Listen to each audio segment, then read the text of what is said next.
من الشيطان اللعين الرجيم. بسم الله الرحمن الرحيم. الحمد لله رب العالمين. الصلاة والسلام على أشرف الأنبياء والمرسلين وعلى آله الطيبين الطاهرين المعصومين، سيما إمام المنتظر الحجة الثاني عشر، أرواحنا وأرواح العالمين لتراب مقدمه الفداء. أما بعد، فقد قال الله سبحانه تبارك وتعالى: بسم الله الرحمن الرحيم. الحمد لله رب العالمين الرحمن الرحيم مالك يوم الدين. صلوات.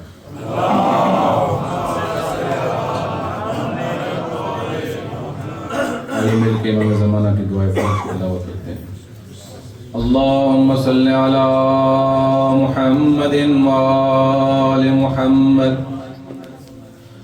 اللهم إلهي عظم البلاء وبرح الخفاء وانكشف الغطاء وضاقت الأرض ومنعت السماء وأنت المستعان وعليك وإليك المشتكى وعليك المعول في الشدة والرخاء.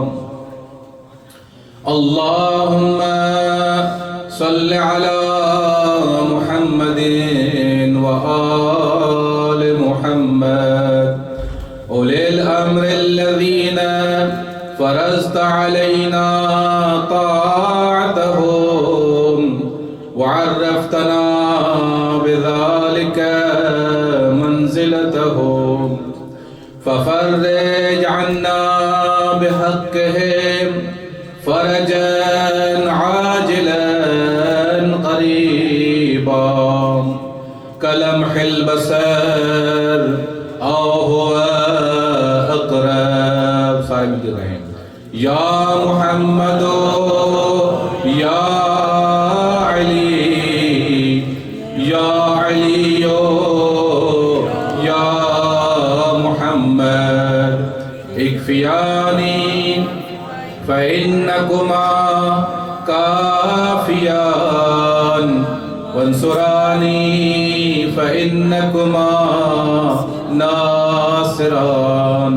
يا مولانا يا صاحب الزمان الغوث الغوث الغوث، أدركني أدركني أدركني الساعة الساعة الساعة العجل العجل العجل يا أرحم الراحمين. وصلى الله على محمد وآله الطاهرين. صلوات.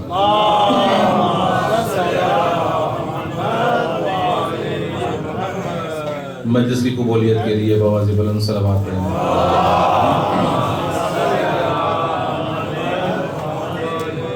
مریضوں کی شفایابی کے لیے صلوات پڑھیں.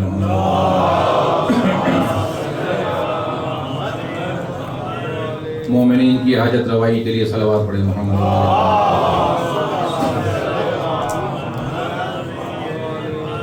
امام زمانہ کی رضا و خوشنودی کے لیے صلوات پڑھیں. محمد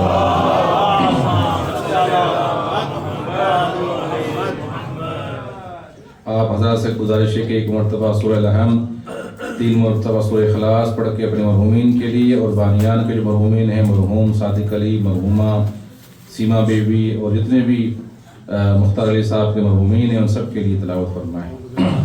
بسم اللہ الرحمن الرحیم. الحمد للہ رب العالمین الرحمن الرحیم مالک یوم الدین ایاک نعبد و ایاک نستعین اهدنا الصراط المستقیم صراط الذین انعمت علیہم غیر المغضوب علیہم ولا الضالین.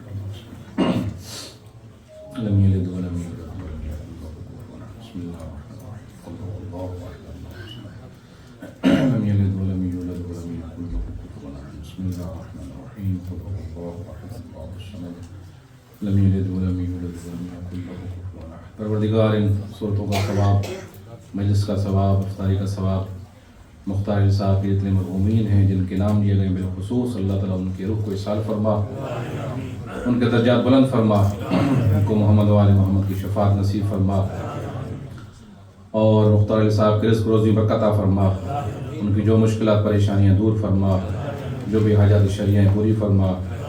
پروردگار جتنے مومنین مریض ہیں اور بالخصوص ان کے گھر میں اگر کوئی مریض ہے، پروردگار سب کو شفاء کاملہ عطا فرما، ہم سب کی اولادوں کو نیک اور صالح بننے کی توفیق عطا فرما۔ پروردگار بحق محمد و آل محمد ان دنوں میں ہمارے مومنین، مولا کے ماننے والے، ابی المومنین کے حبدار، موالیان حیدر قرار جو ایران میں رہتے ہیں، لبنان میں رہتے ہیں، ان کے اوپر ظالم ظلم کر رہے ہیں، حملے کر رہے ہیں، اور آج تو بہت زیادہ خبروں میں آئے کہ بہت شدید حملہ تھا۔ جب سے جنگ شروع ہوئی اس سے لے کر آج جو ہے وہ بہت سخت اور انٹینسو جو ہے اٹیک کیا ہے تہران کے اوپر اور مختلف شہروں میں۔ تو بہرحال یہ ہمارے مومنین ہیں، ہمارا فرض بنتا ہے کہ ہم کم از کم ان کے لیے دعا کریں، اور یہ مہینہ اس کا ایک ایک لمحہ دعا کے لیے ہے۔ خاص طور پر نماز کے بعد، روزے کھولنے کے وقت، افطار کے وقت، شب قدر میں خاص طور پر ان سب کو یاد کریں، دعا کریں ان کے لیے۔ ہم اور کچھ نہیں کر سکتے ان کے لیے، کم از کم دعا کر سکتے ہیں تاکہ اللہ تعالیٰ ان کو اپنی حفظ امان میں رکھے، ان کو فتح عطا فرمائے، اور جتنے بھی ظالم ہیں دنیا میں جو اپنے آپ کو فرعون سمجھتے ہیں، اپنے آپ کو خدا سمجھتے ہیں، اللہ تعالیٰ ان کو نابود فرمائے، اور انشاءاللہ مولا کا ظہور ہو۔ اور یہ ایام یقیناً مولا کے ظہور کے ایام ہیں، ظہور سے پہلے کی ایام اور علامتیں ہمیں نظر آتی ہیں۔ دعا کرتے ہیں کہ اللہ تعالیٰ جلدی امام کا ظہور فرمائے اور ہماری یہ گناہگار آنکھیں مولا کے وجود کی زیارت کر سکے انشاءاللہ۔ مل کے صلوات پڑھیں محمد و آل محمد۔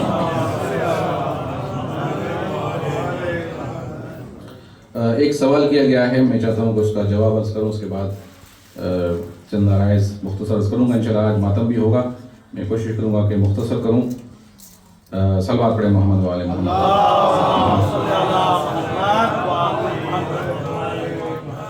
جی ہاں، دو سوال ہیں ایکچولی۔ ایک سوال یہ ہے کہ نزول کا مطلب کیا ہے؟ جب ہم کہتے ہیں کہ قرآن کا نزول ہوا تو یہ نزول کا مطلب کیا ہے، اور یہ قرآن کس کس پر نازل ہوتا ہے؟ ایک سوال یہ ہے۔ دوسرا سوال یہ ہے کہ شب قدر کا امیر المومنین سے کیا تعلق ہے؟ یہ دو سوال لیڈیز کی طرف سے آئے ہیں، تو میں مختصر کوشش کروں گا جواب دوں۔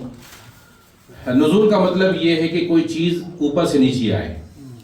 ہم کہتے ہیں نازل ہونا۔ نازل ہونے کا مطلب ہے کوئی بھی شے اوپر سے جب نیچے آتی ہے تو اس کو کہتے ہیں نازل ہونا۔ جو نیچے سے اوپر چیز جاتی ہے اس کو نازل نہیں کہتے، اس کو کہتے ہیں عروج۔ یعنی عروج کا مطلب ہے نیچے سے اوپر جانا، اوپر سے نیچے آنے کو کہتے ہیں نزول۔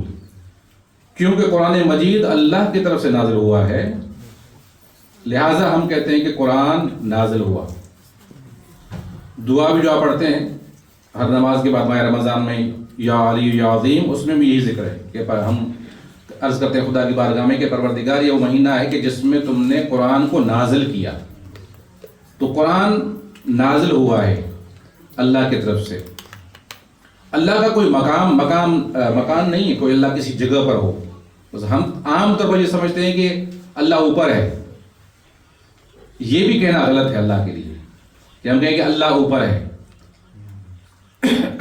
جب آپ نے کہہ دیا اللہ اوپر ہے تو پھر آپ نے اللہ کو معدود کر دیا، یعنی اللہ اوپر ہے نیچے نہیں ہے، یہی مطلب ہے نا۔ جب آپ نے کہا اللہ اوپر ہے نیچے نہیں ہے تو اس کا مطلب یہ ہوگا، تو اللہ محدود ہو جائے گا۔ لیکن جب ہم ویسے جب کہتے ہیں کہ اللہ کی طرف سے نازل ہوا، قرآن نازل ہوا ہے، تو یہ اس وجہ سے کہتے ہیں کیونکہ یہ بلندی سے آدھے بلندی سے نازل ہوا ہے، یعنی عظمت کے مقام سے نازل ہوا ہے، اس وجہ سے ہم اس کو نزول کہتے ہیں۔ اللہ خدا کے لیے کوئی مکان نہیں ہے کہ اللہ کسی مکان پر ہو۔ تو بہرحال نازل ہونے کا مطلب یہ کہ اللہ کی طرف سے ہی آیا ہے قرآن مجید، اور پھر قرآن مجید فقط پیغمبر پر نازل ہوا ہے۔ قرآن مجید فقط اور فقط پیغمبر پر نازل ہوا، نہ کسی امام پر نازل ہوا ہے، نہ کسی اور نبی پر نازل ہوا۔ یہ ہمارے نبی پر فقط اللہ نے قرآن کو نازل فرمایا۔ یہ مخصوص کتاب ہے پروردگار عالم کی کہ جو آپ نے اپنے آخری نبی پر نازل فرمائی. تو یہ بھی واضح ہو گیا کہ قرآن مجید فقط پیغمبر پر نازل ہوا ہے، کسی اور امام پر نازل نہیں ہوا. ہمارا یہ عقیدہ نہیں ہے. یہ ہمارے پر الزام لگتا ہے کہ بعض ہمارے برادر اہل سنت، سارے تو نہیں، وہ کہتے ہیں کہ بھائی شیعہ کہتے ہیں کہ یہ قرآن نازل ہونا تھا مولا علی پر، اور جبرائیل نے جو ہے نا وہ بھول کر رسول خدا کے پاس لے گیا. یہ جھوٹ الزام ہے، ہمارا کوئی عقیدہ نہیں. کسی کتاب میں ہمارا یہ عقیدہ کوئی عقیدہ نہیں رکھتا. لیکن بہرحال قرآن مجید نازل ہوا ہے فقط ہمارے نبی کے اوپر. یہ بات واضح ہو گئی. اب شب قدر کا تعلق کیا ہے امیر المومنین کے ساتھ؟ امام کے ساتھ شب قدر کا تعلق کیا ہے؟ مختصر یہ کروں کہ شب قدر کا تعلق امام سے یہ ہے، کیونکہ ہم جب سورہ نازلہ پڑھتے ہیں تو اس میں اللہ تعالیٰ فرماتا ہے کہ شب قدر میں ہم سال بھر کی تقدیرات جو اللہ معین فرماتا ہے ہر انسان کے لیے، تقدیر کہ اس بندے نے کتنی عمر گزارنی ہے، کس کو موت آئے گی، کوئی کتنا بیمار ہوگا، کب شفا ملے گی، غذا کتنی ملے گی، کھانا کتنا ملے گا، رزق کتنا ملے گا، کمائے گا کتنا، کتنی سانسیں لے گا. توجہ آپ کی، یعنی جو بھی ہمارے لیے اللہ تعالیٰ معین کرتا ہے، مقدر فرماتا ہے، وہ شب قدر میں نازل ہوتا ہے. ایک سال کا حساب و کتاب ہمارا اللہ تعالیٰ نازل فرماتا ہے، اور وہ جو اللہ کی طرف سے وہ امور اور وہ تقدیر نازل ہوتی ہے وہ ہر زمانے کے امام کی بارگاہ میں فرشتے لے کر آتے ہیں. اللہ نازل فرماتا ہے، امام کا سگنیچر ہوتا ہے، یعنی امام امضا کرتا ہے اور پھر وہ فائنل ہو جاتا ہے. تو شب قدر کا تعلق امام کے ساتھ یہ ہے کہ جو بھی جس وقت کا امام ہے، امام علیہ السلام اپنے زمانے میں امام تھے تو شب قدر کا تعلق آپ کے ساتھ تھا. یعنی آپ کی خدمت میں فرشتے نازل ہوتے تھے ان امور کو لے کر. اور آج کے زمانے میں ہمارے امام مہدی علیہ السلام ہمارے امام ہیں، تو آج کی شب قدر میں جو بھی شب قدر ہوگی 3 راتوں میں سے جو بھی مقدر اللہ فرمائے گا وہ فرشتے امام زمانہ کی بارگاہ میں لے کر آئیں گے. صلوات پڑھے محمد وآل محمد.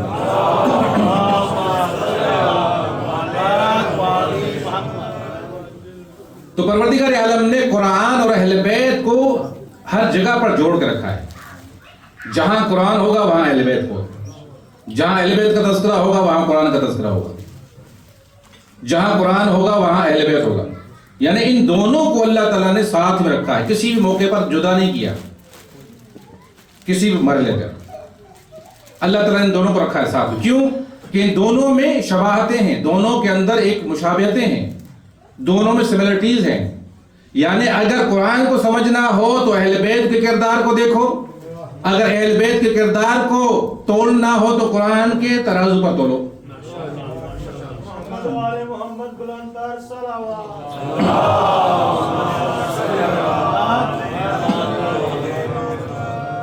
اگر آپ اس طرح سے کریں گے تو آپ کو کوئی فرق نظر نہیں آئے گا، کوئی کمی بیشی نظر نہیں آئے گی. جو قرآن لکھا ہوا نظر آئے گا وہی عملی طور پر اہل بیت کے اندر وہ تمہیں عملی طور پر نظر آئے گا، وہی قرآن ہوگا. لہٰذا قرآن اور اہل بیت ہمیشہ ساتھ رہے ہیں. اسی وجہ سے ایک ہمارا اہل سنت کے ساتھ اختلاف ہے بسم اللہ کے حوالے سے. ہمارا عقیدہ یہ ہے کہ بسم اللہ الرحمن الرحیم ہر سورت کا حصہ ہے. سورہ الحمد پڑھتے ہیں بسم اللہ سورہ کا حصہ ہے. سورہ قل هو اللہ، کوئی بھی سورہ جب ہم پڑھتے ہیں تو بسم اللہ الرحمن الرحیم اس سورت کا حصہ ہے. کیا مطلب ہے اس کا؟ اس کا مطلب یہ ہے کہ اگر کوئی انسان نماز پڑھتا ہے اور سورہ الحمد پڑھنا چاہتا ہے اور بسم اللہ نہیں پڑھتا تو اس کی نماز صحیح نہیں. یعنی گویا اس نے قرآن مجید سورہ الحمد کی ایک آیت حذف کر دی، ایک آیت کھا گیا. سورہ قل اللہ پڑھنا ہے تو پہلے بسم اللہ پڑھنا پڑے گا کیونکہ سورہ قل اللہ کا حصہ ہے. لہذا بسم اللہ کے بغیر کوئی بھی سورہ مکمل نہیں. اچھا یہاں پر تھوڑا سا اختلاف ہے. بعض صورتوں کی بسم اللہ جو ہے مستقل آیت ہے، لیکن اکثر صورتوں کے اندر پہ بسم اللہ اور جو بسم اللہ کے بعد آیت آتی ہے یہ دونوں ملا کے ایک آیت بنتی ہے. لہذا اہل سنت جب کاؤنٹ کرتے ہیں آیات کو اور جب ہم کاؤنٹ کرتے ہیں تو ہمارے نمبر میں تھوڑا سا اختلاف ہے. اس اختلاف کی وجہ یہی ہے کہ ہم بسم اللہ کو قرآن کا حصہ سمجھتے ہیں لیکن اہل سنت نہیں سمجھتے. نتیجہ کیا ہوا؟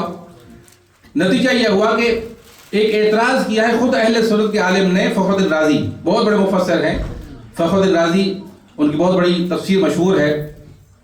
انہوں نے ایک اعتراض کیا ہے اپنے ہی علماء کے اوپر، اپنے ہی جو فرقے کے لوگ ہیں، انہوں نے یہ کہا ہے کہ بھائی امیر المومنین علیہ السلام نماز میں بسم اللہ پڑھتے تھے صورت میں اور آواز کے ساتھ پڑھتے تھے۔ مولا علی صاحب جب نماز پڑھتے تھے تو پیغمبر کی سنت پر عمل کرتے ہوئے سورہ پڑھتے تھے تو بسم اللہ پڑھتے تھے اور پھر آواز کے ساتھ پڑھتے تھے۔ اور یہ امام حسن عسکری علیہ السلام نے جو 5 علامتیں مومن کی بتائی ہیں، مولا فرماتے ہیں کہ مومن کی 5 علامتیں ہیں، ان میں سے ایک علامت یہ ہے کہ جب نماز میں سورہ کا بسم اللہ پڑھے گا تو وہ آواز سے پڑھے گا۔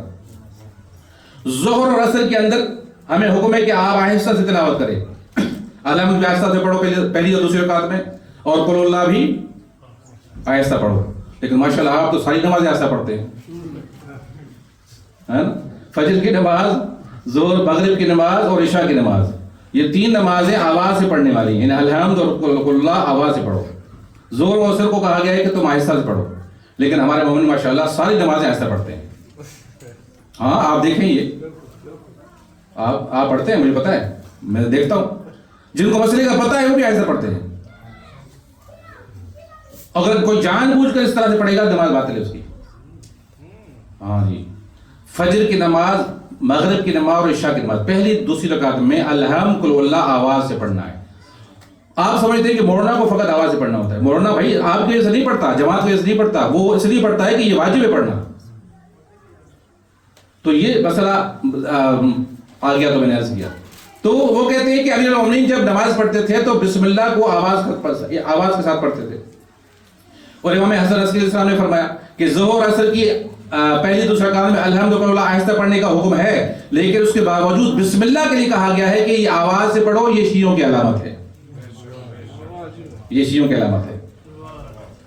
تو بہرحال کہنے کا مطلب یہ ہے کہ فخر رازی کہتا ہے کہ علی جب نماز پڑھتے تھے تو بسم اللہ الرحمن الرحیم پڑھتے تھے، 1 نمبر 2 آواز سے پڑھتے تھے، لیکن کیونکہ معاویہ علی سے دشمنی رکھتا تھا، معاویہ علی سے دشمنی رکھتا تھا، تو وہ ہر وہ سنت جو مولا کی تھی، ہر وہ عمل جو مولا کرتے تھے، یہ اس کو مٹانا چاہتا تھا، اس سنت کو ختم کرنا چاہتا تھا۔ لہٰذا اس نے کیا شروع کیا، کہا کہ بھائی جب نماز پڑھو تو نمبر پہلے بسم اللہ پڑھو ہی نہیں، تاکہ آواز سے راستہ پڑھنے کی بات ہی نہ ہو، بسم اللہ نکال دی۔ جب خود بھی نماز پڑھتا تھا بسم اللہ نہیں پڑھتا تھا، اللہ اکبر الحمدللہ رب العالمین الرحمن الرحیم مالک یوم الدین، بسم اللہ پڑھتا ہی نہیں۔ تو یہ کہتا ہے فخر رازی، کہتے ہیں کہ اس نے علی کی دشمنی میں بسم اللہ کو کھا لیا، نکال دیا قرآن سے، اس لیے بعد میں اہل سنت کے لوگوں نے بھی بسم اللہ کو قرآن کا حصہ نہیں سمجھا۔ پھر وہ کہتے ہیں کہ اس زمانے میں بہت سے لوگوں نے اعتراض کیا کہ تم نے یہ بسم اللہ نکال دی، رسول خدا پڑھتے تھے، تم کھا گئے بسم اللہ، کیوں نہیں پڑھی؟ تو بہرحال کیونکہ حکومت اس کے پاس تھی، مال اس کے پاس تھا، ڈنڈا اس کے پاس تھا، وہ کہتے ہیں کہ یہاں تک کہ جو لوگ بسم اللہ پڑھتے تھے نماز میں، ان کو ڈنڈے کے زور پر کہتا تھا تمہاری نماز باطل ہے، دوبارہ پڑھو، تمہاری نماز نہیں ہوئی، بسم اللہ نہیں پڑھو، پڑھو گے تو باطل ہو جائے گی۔ تو فخر رازی کہتا ہے کہ علی کی سیرت کو اس نے مٹانا چاہا، لیکن پیغمبر نے کیا فرمایا تھا؟ پیغمبر نے یہ فرمایا تھا کہ الحق مع علی وعلی مع الحق، حق علی کے ساتھ ہے اور علی حق کے ساتھ ہے۔ کہتا ہے یہ حدیث دلیل ہے کہ ہمیں معاویہ کی پیروی نہیں کرنی چاہیے بلکہ علی کی پیروی کرنی چاہیے۔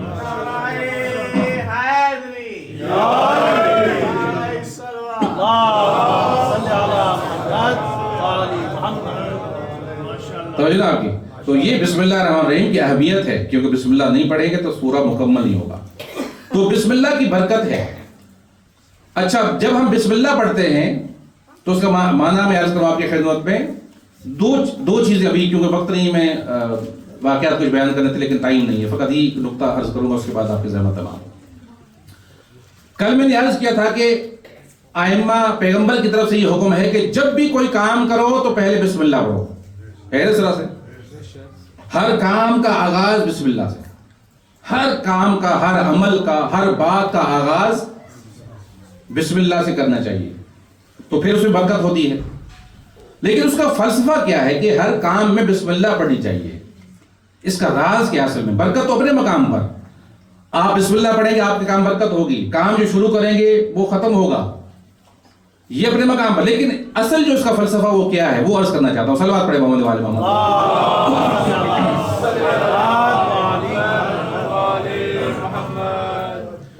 بسم اللہ الرحمن الرحیم جب آپ پڑھتے ہیں تو اس کا مطلب کیا، میننگ کیا ہے اس کا میننگ یہ ہے، آپ سب کو معلوم ہے کہ میں شروع کرتا ہوں کس کے نام سے؟ اللہ کے نام سے جو رحمان بھی ہے رحیم بھی ہے، یا ہم اپنی زبان میں کہتے ہیں بڑا مہربان ہے اور رحم کرنے والا ہے. یعنی ہم کہتے ہیں بسم اللہ، شروع کرتا ہوں اللہ کے نام سے. یہ جو با ہے بسم اللہ کی، جو پہلی با ہے، عربی میں اس با کو استعمال کرتے ہیں استعانت کے لیے. استعانت یعنی مدد حاصل کرنے کے لیے. بے عربی میں استعمال ہوتا ہے مدد حاصل کرنے کے لیے، استعانت، ہیلپ کے لیے. جب ہم کہتے ہیں بسم اللہ الرحمن الرحیم، اس کا مطلب یہ ہے کہ ہم چاہتے ہیں اللہ سے مدد مانگتے ہیں. میں شروع کرتا ہوں اللہ کی مدد سے، میں اللہ کے نام کی مدد سے شروع کرتا ہوں، یا اللہ کے نام سے شروع کرتا ہوں، یعنی اللہ کی مدد سے شروع کرتا ہوں جو رحمان ہے اور رحیم ہے. یعنی بسم اللہ کا مطلب یہ ہے کہ جب کوئی انسان پڑھتا ہے بسم اللہ کام کے شروع میں، گویا وہ کہتا ہے کہ یہ میں کام اللہ کی مدد سے کر رہا ہوں. اللہ کی مدد سے. کیوں یہ کیوں کہتا ہے؟ یہ بار بار کیوں کہا گیا کہ ہر کام کا آغاز بسم اللہ سے کرو؟ اور اس کا فلسفہ یہ ہے کہ تمہاری نیت میں یہ ہو کہ یہ میں جو کام کر رہا ہوں یہ اللہ کی مدد اور ہیلپ سے کر رہا ہوں. یہ کیوں کہتے ہیں ہم؟ یہ اس لیے کہتے ہیں کہ ہم اللہ کے ہیں بندے، اللہ کے ہم بندے ہیں. اسی طرح سے نا ہم اللہ کے بندے. بندے کا مطلب کیا ہوتا ہے؟ بندے کا مطلب یہ ہوتا ہے کہ جو بندہ ہوتا ہے کسی کا، اس بندے کی جو بھی شے ہوتی ہے وہ اس کی نہیں ہوتی. جب بندہ خود اپنا نہیں ہے، کسی اور کا ہے، تو اس کی چیزیں بھی تو ظاہر ہے کہ اس کی نہیں ہوں گی، کسی اور کی ہوں گی. اصل جو بندے کا مفہوم ہے وہ یہ ہے. یعنی بندہ ہے، ہم کہتے ہیں ہم اللہ کے بندے ہیں. یعنی کیا مطلب؟ جو کچھ ہمارے پاس ہے وہ ہمارا نہیں، وہ اللہ کا ہے. میں سانس لیتا ہوں یہ میری نہیں، اللہ کی ہے. میرے پاس طاقت اللہ کی ہے، میرے پاس زندگی اللہ کی ہے، میرا ہاتھ اللہ کا ہے، میرا کان اللہ کا ہے، میری آنکھ اللہ کی ہے، میرے پاؤں اللہ کے ہیں، میرا جسم اللہ کا ہے، میرا مال اللہ کا ہے، میری دولت اللہ کی ہے، میری اولاد، ہر شے جس چیز کا نام لیں وہ سب اللہ کی ہے. جب وہ اللہ کی ہے تو پھر ہمارا تو کچھ بھی نہیں ہے نا. نہ طاقت ہماری ہے نہ قوت ہماری ہے. جب ہماری طاقت بھی نہیں ہے نہ ہمارے پاس قوت ہے تو ہم جو بھی کام کریں گے وہ اللہ سے مدد مانگیں گے تو کریں گے نا. لہٰذا ہر کام کے آغاز میں کہا بسم اللہ الرحمن الرحیم. میں شروع کرتا ہوں اپنے کام کو اللہ کی مدد سے کہ جو رحمان بھی ہے رحیم بھی ہے. یہ بار بار ہمیں جو کہا گیا کہ ہر کام سے پہلے بسم اللہ پڑھو تاکہ ہمیشہ تمہیں توجہ رہے. جتنی بھی تمہارے پاس قوت، قدرت، نعمتیں، جو کچھ تمہارے پاس ہے یہ تمہاری نہیں ہے. اگر اللہ کی مدد ہوگی تو یہ ساری چیزیں تمہیں کام آئیں گی.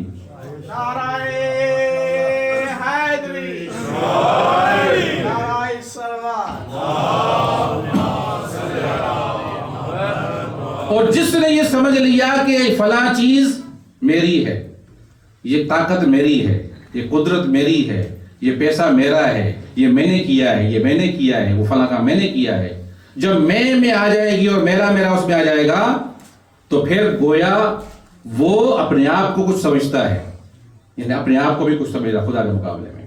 لیکن بسم اللہ کا کہا گیا کہ تاکہ تم بار بار بسم اللہ پڑھو ہر کام کے آغاز میں، تاکہ تمہارے دماغ میں یہ آ جائے کہ نہیں تم کچھ بھی نہیں ہو، جو کچھ بھی ہے وہ اللہ کی طرف سے. لا حول ولا قوت الا باللہ. ہم تو فقط شیطان کو بھگانے کے لیے پڑھتے ہیں نا، لیکن اس کا مطلب کیا ہے؟ اس کا مطلب یہ ہے کہ ہر قوت اور طاقت اللہ کی ہے. لا حول ولا قوت الا باللہ. کوئی بھی طاقت، کوئی بھی قدرت نہیں ہے سوائے اللہ کے. یعنی جو بھی ہمارے پاس قدرت ہے وہ اللہ کی قدرت ہے. تو انسان جب سب کچھ اللہ کا ہے تو پھر اپنا کیوں کہتا ہے میں، یہ میرا مال، یہ میری گاڑی، یہ میرا بینک بیلنس، یہ میرا کاروبار، یہ میرے کپڑے، یہ میری پراپرٹی. کچھ بھی نہیں. اللہ اگر انسان کو سبق دینا چاہے تو یہ جو کچھ بھی انسان کے پاس ہے سب لے سکتا ہے ایک لحظے میں.